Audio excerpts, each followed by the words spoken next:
Nahirapan ng Ross na ipag-sign sa kanilang number 7 pick na si Kaylan Chongson at Ankay Snow Badwa na sumuko na nga raw ang Ross kung kaya't nilagay na lang ito sa trading block at ang Hinebra naman lumingon at malayo ang tanaw sa trading market mula sa Ross dahil mukhang makukuha pa pala nila ang rookie na iniskip nila sa PBA draft. Ang problema, halos lahat ng teams maliban sa Blackwater at NLEX gustong kunin din ang Phil-Am 6'5 wingman na ito. Ano na, depende na lang kay Chongson kung saang team ang gusto niya kasi maarte nga raw ito.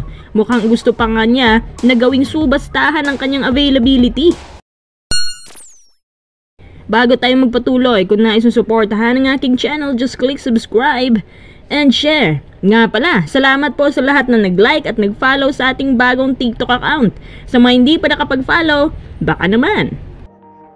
Ano kayang problema ni Kaylan Chongson? Bakit ayaw niyang mag-sign sa Ross? Ayon sa Spin, binigyan daw nila si Chongson ng tender offer pero parang hindi niya nagustuhan ito. Lumalabas na ang gusto pala ni Chongson yung max deal agad at maari ding ayaw niya sa Ross na isang independent team na pawang sumusunod talaga sa salary cap ayon kay Coach Yeng. So isipin yung mga quiz na hindi pa nga nakapaglaro si Chongson pero ganito na ang pinapakita niya. Parang may isip mo tuloy na bad sign agad to. Baka kasi matulad din kay Mikey Williams na kung hindi makuha ang gusto, magre-reklamo. Sa ngayon, ang alam namin, nahirapang ipag-sign ng Ross ang rookie na ito. Siyempre, isa lang ang dahilan dyan. Yung, alam mo na, may kaartihan nga raw to sa team na mapapasukan. Akala kasi ni Chongson na Hinebra ang magdadrop sa kanya. Yun pala sa ibang team. Tapos, sa independent pa, kapag ganito lahat ang pumapasok sa PBA, wala kang makikitang magandang kinabukasan ng ligang to kasi 98% business ang pinapairal. Alam niyo ito si Chongson, sayang to eh.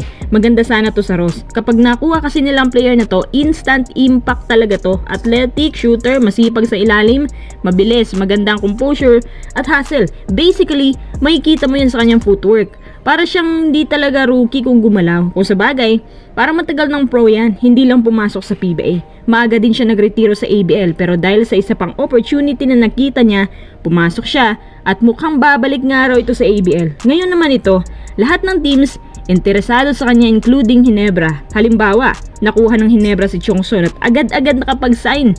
Isa lang ang ibig sabihin yan, maliit ang offer ng Ross. Or ayaw ni Chongson ng tender offer, ganun lang yun.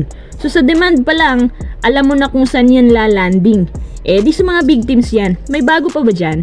Tingnan natin ang mga sitwasyon kung saan siya bagay. Kung sa Magnolia siya, pwede rin. Actually, dagdag height din to sa core nila. Kaso baka gagawin lang center ang wingman na to sa kanila. Pero kung sa abilities niya, good move ang pagkuha sa kanya. Kung sa SMB, okay rin. Kahit marami na silang legit na shooters. Kung sa Hinebra naman, mas lubang kailangan nila to dahil kulang sila ng wing at hindi masyadong consistent yung ibang shooters nila. Tapos marami pang injured sa kanila ngayon, di ba? Sa TNT naman, kailangan din nila ito na malubha. Lalo na't papakaulan na raw nila si Pogoy para kay Bearfield anytime soon. Kung sa Meralco yan, mas lalong lalakas ang core. At kung sa mga independent teams mapupunta, nako, gagawin lang yung taga-benta ng mais. Kasi ginagamit nila yan minsan ang mga best players para makuha rin ng under the table deals. Pero hindi naman lahat.